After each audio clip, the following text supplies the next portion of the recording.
Welcome back to Playspot.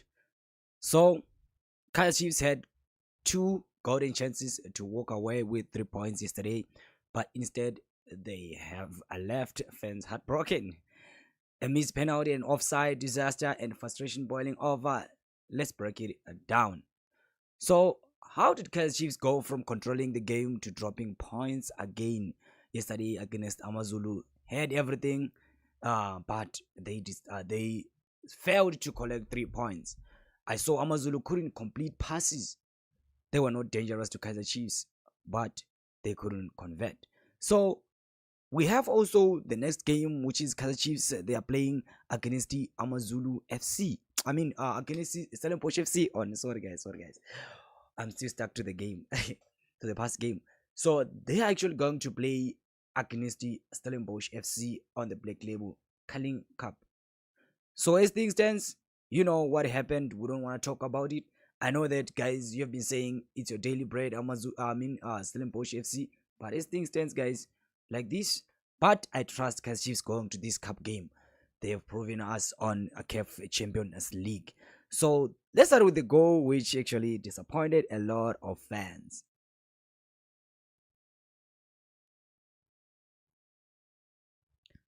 On this one, I'm not gonna talk a lot about it because I know. Um, okay, guys, you know, what's frustrating right now is that the team started well, 5 games and keep unbeaten, clean sheets, in the first few matches, and big statement results, holding the defending champions Mamelodi Sundowns to a draw.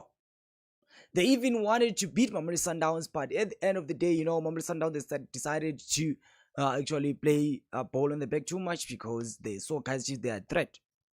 So from that point, many believed Amakosi were building something strong, but currently the record shows inconsistent, guys.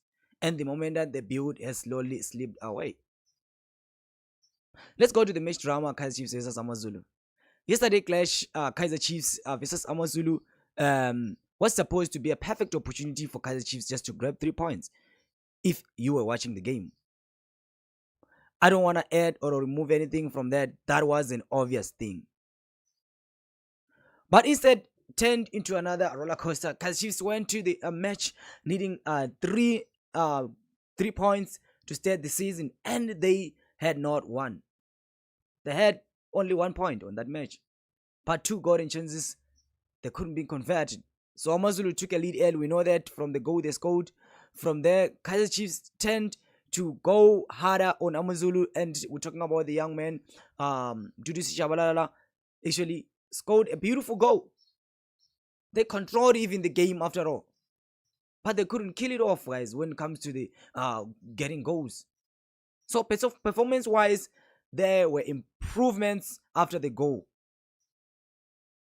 but they couldn't finish. So moments which actually we thought that Kaizer they're going to lead, it didn't happen. So let's start by Liliapo's missing a penalty. But before I go into that, guys, I want to tell you that your guy Silva, Da Silva, he has dropped out of the squad of of Guinea. So it's that is an international game. He has dropped. So the first major turning point came when Kaizer Chiefs were awarded a penalty after a clear handball inside the box. But we had a lot of arguments on that. There's some of them that are saying that that's not a penalty because the ball is not going straight to the hand, it's starting somewhere else. So let me know also about that in the comment section. Was it a legit penalty or not a penalty? Let me know. So Lelepo missed a huge opportunity wasted. Chiefs were still chasing the game. You understand? With AmaZulu leading 1-0, that moment felt like the match is slipping away, man. So in the match like this, small margins decide the results, to be honest, guys. And this was one of them. If Lelepo scores, it was supposed to be 2-1 going to halftime. So entire flow of the game changes. So Kaizer Chiefs now they're pushing to equalize. That's where Mtutu Shabalala came in and actually scored the goal. So that goal was a magic, to be honest. I like it how he actually finished the young boy. And we thought Kaizer Chiefs is coming now. It's coming. Kaizer Chiefs is coming. So then it had this one where we talk about Miles offside chaos got denied. That was the most controversial moments of the game came late on. Chiefs thought they had found a dramatic winner when Modi effort was leading to the net. It was actually in, guys. Is what it was actually in. But Mayo, in an offside position, tried to tap in the ball all over the line. The goal was ruled an offside. The score stayed 1-1. It was a moment that snapped up Chiefs. So on this one, I feel like this actually it's a lesson. You understand, to every player. You understand. So by doing so, he costed also a team. Let's be honest on this one. But it doesn't mean that he's a bad player. Those are mistakes which you can find in football. You might blame him and tell whatever you want to tell, guys, but it's a lesson to everyone. I think he wanted also to register this goal on his name. He didn't check that he's offside or onside. So it teaches us that as a player, you need to be aware on everything you do. So you can see the frustration from Modi, guys. Actually one of the big player, Modi. We've been playing for Kaizer Chiefs. And the shot was denied by Mayo offside touch.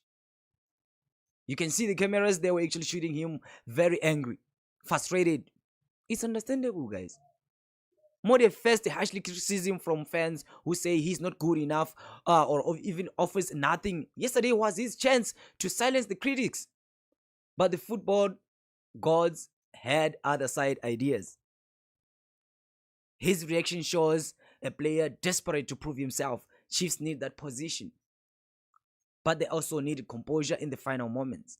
So I feel like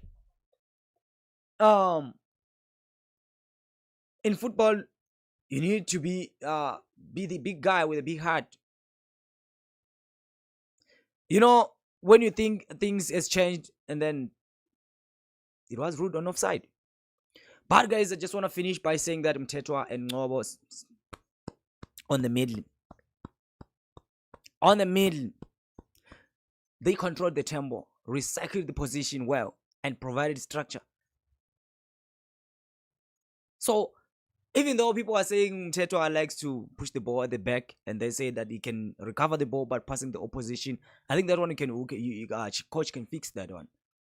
But guys, with your own understanding, what do you think about the young these two guys? See see middle, and then we have also Dylan Solomons. Some fans they said no, you must stay there because he have proven that that position he conquers it. So you know, if you have a lot of players, you have a headache. You still have Monyane. What do you say, guys? This is what I just brought you for today. I'll see you on my next lovely.